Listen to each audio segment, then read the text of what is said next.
And former President Uhuru Kenyatta and former Nigerian President Olusegun Obasanjo are presiding over a ceremony for senior commanders to sign the declaration of the implementation of the Ethiopia Cessation of Hostilities Agreement between the government of the Federal Republic of Ethiopia and the Tigray People's Liberation Front. The agreement was arrived at following the successful conclusion of the Ethiopia peace talks, which were started in Pretoria, South Africa on the 25th of October 2022. President Uhuru Kenyatta and Olusegun Obasanjo were part of the high-level African Union panel, which brokered a truce to end the two-year conflict in Ethiopia's Tigray region. The senior commanders met recently after the signing of the agreement to discuss and work out detailed modalities on its implementation.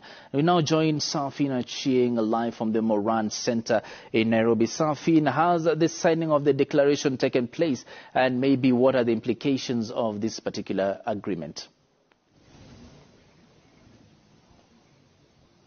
A very good afternoon to you, Wycliffe or Randy back there in studio. Indeed, like you rightfully put it, we are coming to you live from the Moran Training Center at Karen in Nairobi. And of course, we were following very closely on what was expected to take place. That is the signing of the declarations by senior commanders who met recently following the truce that was reached with regard to ending the conflict in Ethiopia. Of course, President Uhuru Kenyatta, former President Uhuru Kenyatta, and former President of Nigeria, Olusegun Obasanjo, are part of the leaders who are going to be presiding over that particular signing ceremony. It is a ceremony that comes following a meeting that was held recently by senior commanders just to find a way of coming up with the way forward on the implementation of the recently agreed the cessation of hostilities agreement in Ethiopia that sought to end a two-year conflict that has caused a massive destruction and loss of life in that region, and of course serious violations of human rights. Of course, we remember that recently a high-level panel of the African Union, former President Uhuru Kenyatta being part of it, had a meeting in South Africa to discuss the way forward on the war that was there in Ethiopia.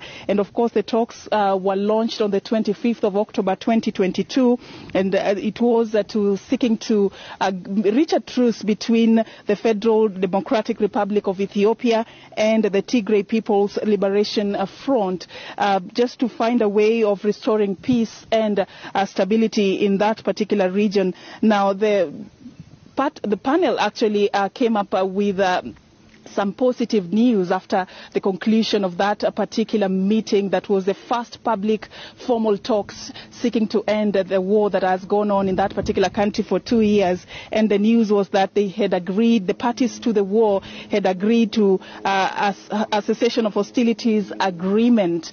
And part of the requirements of this agreement was that parties were supposed to have senior commanders hold a meeting 5 days after the agreement to just come up with the ways in which they are going to support efforts to implement this particular agreement. And that is what happened. And today they were supposed to be signing part of the declarations that they came up with after that particular meeting. And former President Uhuru Kenyatta and the former President of Nigeria, Olusegun Obasanjo, are here. It's a meeting that was supposed to start around 10 a.m., but it is about 7 minutes to 1, about 3 hours later. It has not yet kick-started. We've not gotten any information as to why there's been delays, but we are still putting our ears on the ground just to follow up very closely on this. But it is something that is going to go a long way to ensure that Ethiopia is restored back to its former self as a democratic country, and also a country that is safe